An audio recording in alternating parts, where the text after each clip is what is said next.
Hi, good afternoon. I'm Ward Blakely, the publisher of iJacks.com, joined this afternoon with the Good Life editor Jordan Logue and our wine sommelier Chris Armstrong. Today we're going to be trying, as Chris put it, a very off-the-wall Spanish wine, I believe. So Chris, tell us what we got. The wine's name is Olaia. It's a blend, as you'll find more and more often throughout Spain.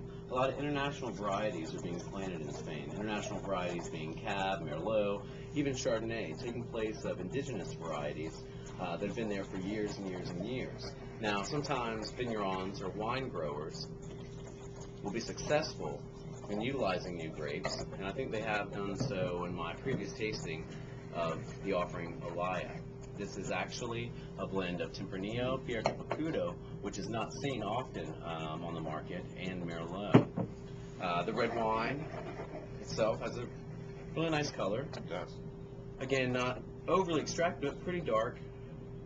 Kind of light around the edges. Yeah, light around the edges, that's for sure. And we had mentioned the meniscus before, and I stated about the alcohol content and how you can deduce that blind tasting the wine, but it also can show age as a variation of color from the core, the center of the stem, to the meniscus. And let's talk about the legs a little bit. I know we mentioned that in some of these.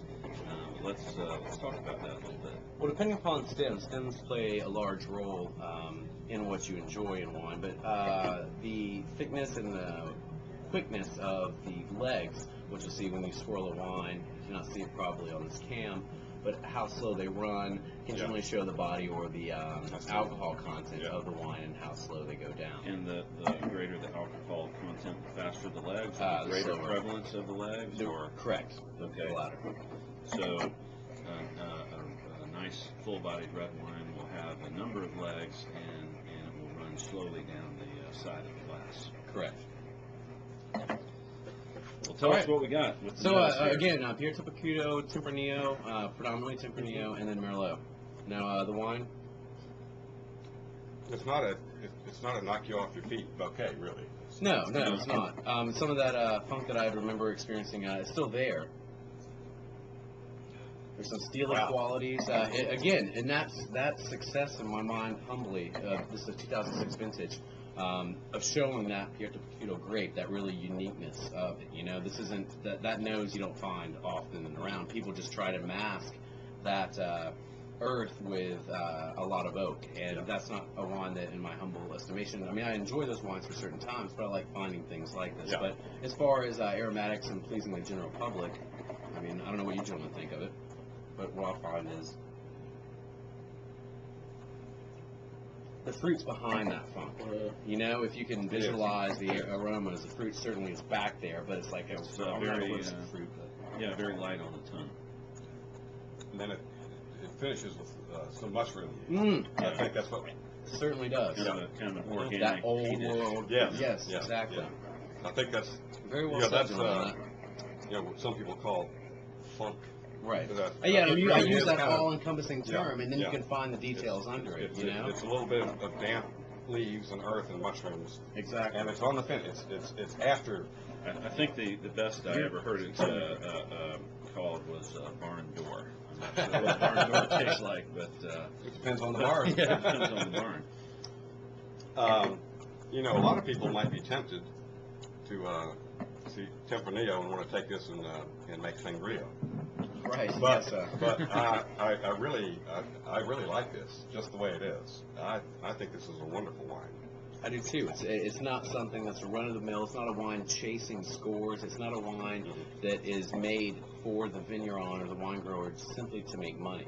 They're trying to express the place in which it's grown and utilize a grape to do so. Because you don't find anything. I mean, you don't just get vanilla and chocolate. You don't just get those two things. You gentlemen have identified the intricate aspects, some of the intricate aspects of the overall encompassing term funk, and that's a dynamic wine, and especially when you're paying $9.99 before any sort of discount.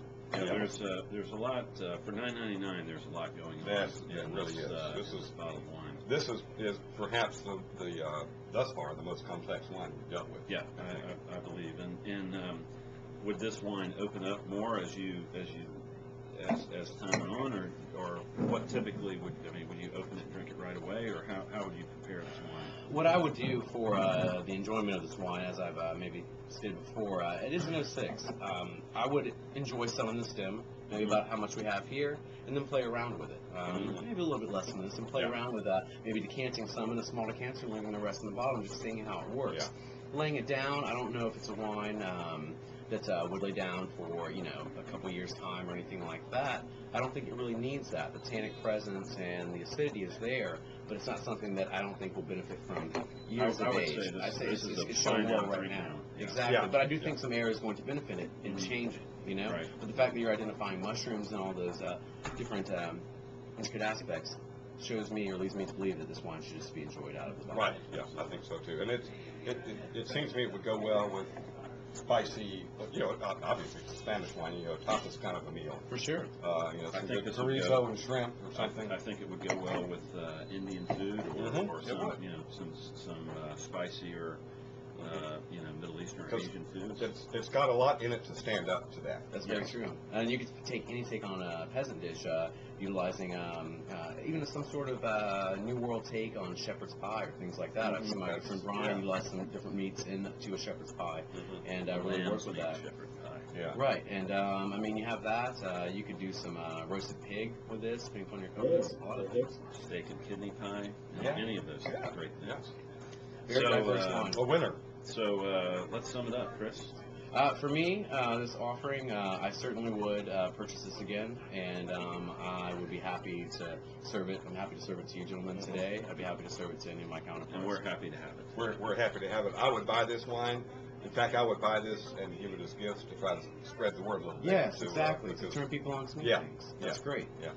I would buy, give, and receive as a gift. At any rate. Fair enough. Cheers. Cheers.